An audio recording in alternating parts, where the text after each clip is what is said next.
Hello guys, today we will discuss about prokaryotic translation. सबसे पहले हम देखेंगे कि प्रोकैरियोटिक ट्रांसलेशन में रिक्वायरमेंट्स क्या क्या है, ठीक है। और आज जो हम डिस्कस करेंगे रिक्वायरमेंट्स वो सारी प्रोकैरियोट्स के हिसाब से ये यूकैरियोटिक ट्रांसलेशन के बारे में हम बाद में पढ़ेंगे, ठीक है। सो फर्स्ट इज mRNA, ठीक है। तो ट्रांसलेशन मतलब क्या, ये सेंट्रल डोग्मा की लास्ट स्टेप है जिसमें हम सिंथेसाइज करेंगे प्रोटीन फ्रॉम mRNA, ठीक है। तो ये जो ट्रांसलेशन होता है उसकी सबसे पहले रिक्वायरमेंट है mRNA, क्योंकि mRNA बना हुआ चाहिए ट्रांसलेशन करने के लिए, ठीक है।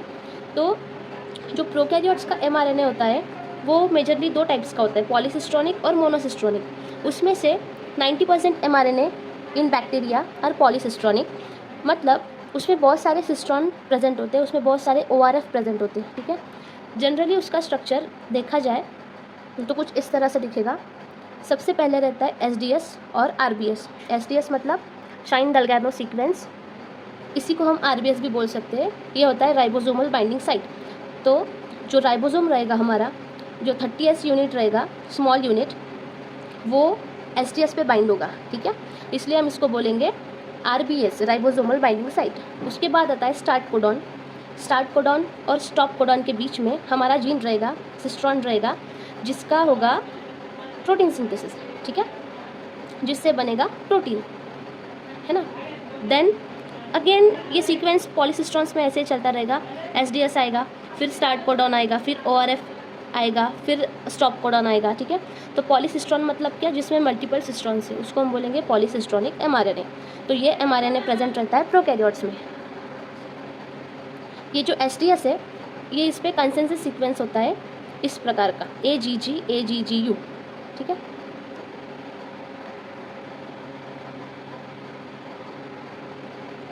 नेक्स्ट आता है हमारा राइबोसोम, ठीक है। तो प्रोकैरियोट्स में 70S का राइबोसोम फाउंड होता है। इसमें दो सब यूनिट्स रहेंगे, एक 30S जिसको हम बोलेंगे स्मॉलर सब यूनिट, और एक 50S जो कि रहेगा लार्जर सब यूनिट। अब ये जो सब यूनिट्स है वो एसोसिएट तभी होते हैं, ट्रांसलेशन के दौरान ही हो सकते, ठीक है, क्योंकि mRNA से उनको क्या बनाना रहता है, प्रोटीन बनाना रहता है, तो तभी वो उनका एसोसिएशन होता है। अब ये इसका स्ट्रक्चर है, ये है हमारा स्मॉलर सब यूनिट 30S, ठीक है। यह है 30S, यह है 50S। इसमें पार्टीशंस होते हैं, साइट्स होती है different, A site, P site, E site, ठीक है। यहाँ से एंट्री होगी, यहाँ पे पेप्टाइड बॉन्ड सिंथेसिस होगा, और यहाँ से एग्जिट चैनल रहेगा ये tRNA के लिए, ठीक है। देन उसमें रहता है पेप्टाइड एग्जिट चैनल। तो जो भी पेप्टाइड सिंथेसिस होगा वो ये P साइड से, ये वाला जो चैनल है पेप्टाइड एग्जिट चैनल, वहाँ से निकल के साइटोप्लाज्म में चला जाएगा या प्रोसेसिंग के लिए चला जाएगा, ठीक है। अब यहाँ पे होता है फैक्टर बाइंडिंग साइट। जो फैक्टर tRNA को लेके आएगा वो फैक्टर यहाँ पे बाइंड होगा बाद में, वो मैं पूरी प्रोसेस में बताऊँगी आगे, ठीक है। ये है mRNA पासिंग चैनल, यहाँ से हमारा mRNA पास होता है ना। और ये mRNA और राइबोसोम, ठीक है, उसका कुछ, ये 30S में एक 16S rRNA प्रेजेंट होता है, ठीक है। तो इसके पास एक सीक्वेंस रहता है जो कि SDS से कॉम्प्लीमेंट्री होता है। तो इसकी वजह से क्या होता है, इसका 3' एंड वाला जो सीक्वेंस है वो कॉम्प्लीमेंट्री है SDS से, ठीक है। तो इसकी वजह से क्या होता है, ये दोनों का आपस में पेयरिंग हो जाता है, और ये पेयरिंग कुछ इस तरह से होता है, ये राइबोसोम अटैच इस तरह से होता है कि ये जो स्टार्ट कोडॉन है AUG वो आके P साइट पे ही बैठता है, ठीक है। ये 30S है, ठीक है, इसके पास 16S rRNA है, इसके पास कॉम्प्लीमेंट्री सीक्वेंस है 3' एंड पे, जो कि कॉम्प्लीमेंट करता है किसको, SDS को, ठीक है। अब ये जो SDS वाला और ये सीक्वेंस अटैच हो जाता है, एक दूसरे के साथ बॉन्ड फॉर्म कर लेता है, और इस तरह से बॉन्ड फॉर्म करता है कि ये AUG जो स्टार्ट कोडॉन है वो P साइड पे आके बैठ जाता है। नेक्स्ट है हमारा tRNA। इसके बारे में मैंने डिटेल वीडियो बनाया हुआ है, मैं डिस्क्रिप्शन में लिंक दे दूँगी, ठीक है। अगर आपको कुछ डाउट आता है तो आप उस पर देख सकते हो।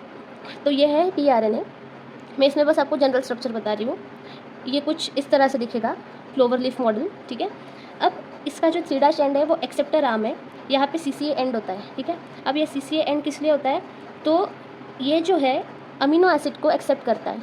जब ये टीआरएनए अमीनो एसिड को एक्सेप्ट करेगा हम उसको बोलेंगे चार्जिंग ऑफ टीआरएनए, ठीक है। देन आता है ये कुछ इसमें लूप्स होते हैं, T psi C loops, anticodon loop, D loop. ये एंटीकोडॉन लूप का काम क्या है, वो कोडॉन को रीड करेगा।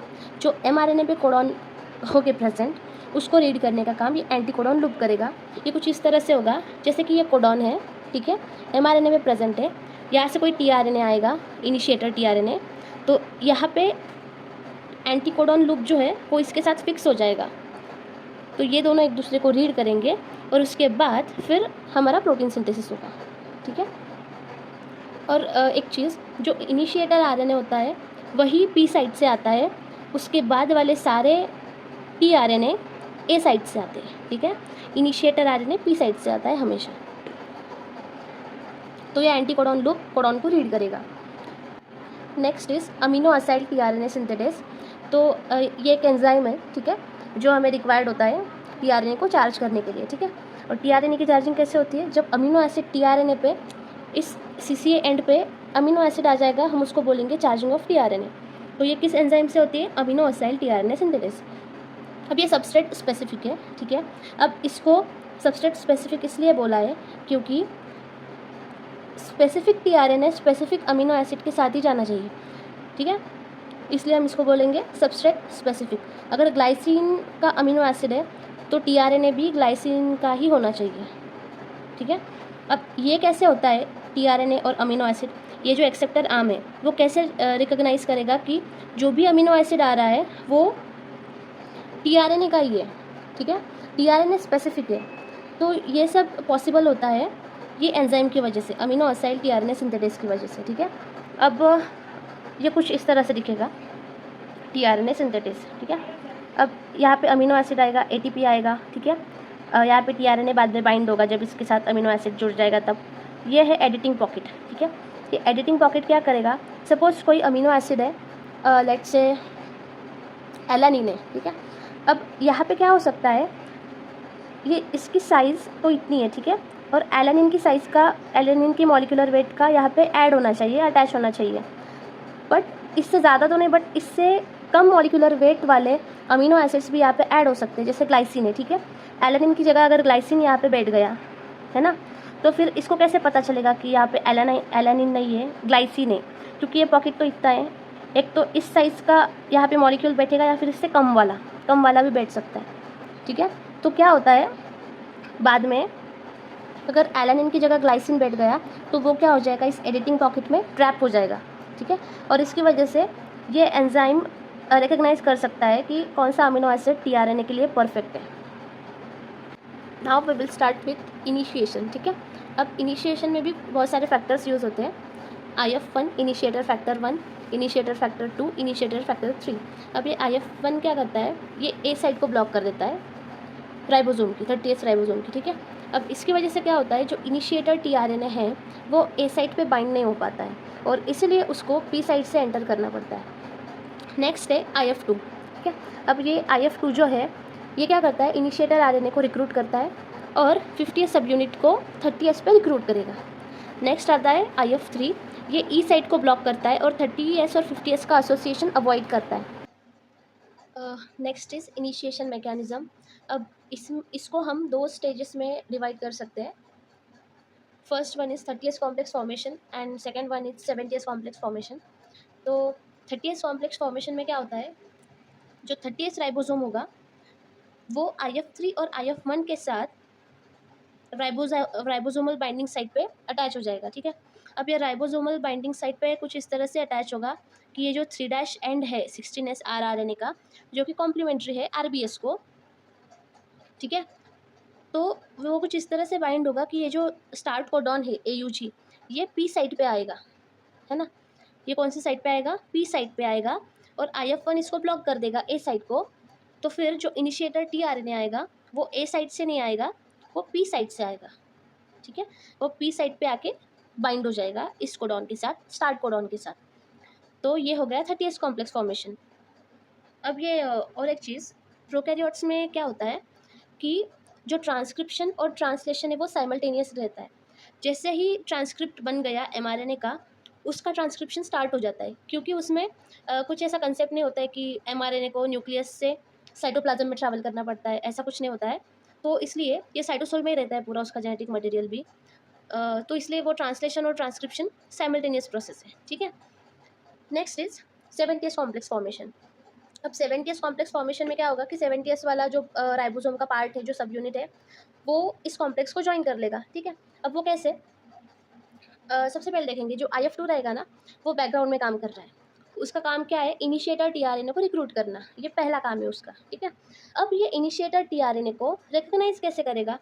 तो ये टीआरएनए के एंटीकोडॉन वाले जो लूप है, वहाँ पे कुछ मिथाइलेटेड बेसिस होंगी, तो उस मिथाइलेटेड बेस को रिकग्नाइज करेगा ये IF2, और इसलिए उसको पता चलेगा कि यही वाला जो उसने सिलेक्ट किया है, वही वाला जो टीआरएनए है, वही इनिशिएटर टीआरएनए है, उसी के पास स्टार्ट कोडॉन का एंटी कोडॉन है, ठीक है। तो इस तरह से वो रिकग्नाइज करता है इनिशिएटर टीआरएनए को। ये जो मिथाइलेटेड बेसिस है, वो जो बाकी के टीआरएनएज है उसमें एब्सेंट होते हैं और इनिशिएटर वाले में प्रेजेंट होते हैं, ठीक है। अब ये इसको लेके आ गया यहाँ पे, ठीक है। अब ये कोडॉन एंटी कोडॉन रिएक्शन हो गई, है ना। जब ये कोडॉन एंटी कोडॉन की रिएक्शन हो जाएगी और ये प्रॉपर रिएक्शन होगी, मतलब ये कोडॉन जो है ये एंटी कोडॉन के साथ परफेक्टली फिट होगा, तब जाके ये IF3 निकल जाएगा। और IF3 का काम क्या था? वो ई साइट को ब्लॉक करता था ताकि 30 और 50S का एसोसिएशन ना हो पाए। अब इनकी प्रॉपर रिएक्शन भी हो गई, अब ये क्या हो जाएगा? ये रिमूव हो गया। IF3 क्या हो गया? अब रिमूव हो गया। अब IF2 क्या करेगा? 50S सब यूनिट को लोड कर देगा 30S पे, ठीक है। अब यहाँ पे ये जो 50S है वो लोड हो गया है mRNA पे, ठीक है। अब कॉम्प्लेक्स बन गया है 30S का और 50S का, तो पूरा का पूरा 70S कॉम्प्लेक्स हमारा फॉर्म हो गया है, ठीक है। बाद में क्या होगा? जैसे ये 70S कॉम्प्लेक्स फॉर्म हो जाएगा, IF1 और IF2 दोनों भी रिमूव हो जाएंगे, ठीक है। इसमें फिर क्या बचेगा? बस 70S कॉम्प्लेक्स, ठीक है। टीआरएनए, ये 50S वाला पार्ट और 30S वाला पार्ट, यही बचेगा 70S कॉम्प्लेक्स में। तो this is the end of initiation. आगे की जो प्रोसेस है वो हम नेक्स्ट लेक्चर में देखेंगे। If you like this video then please subscribe to my channel. Thank you.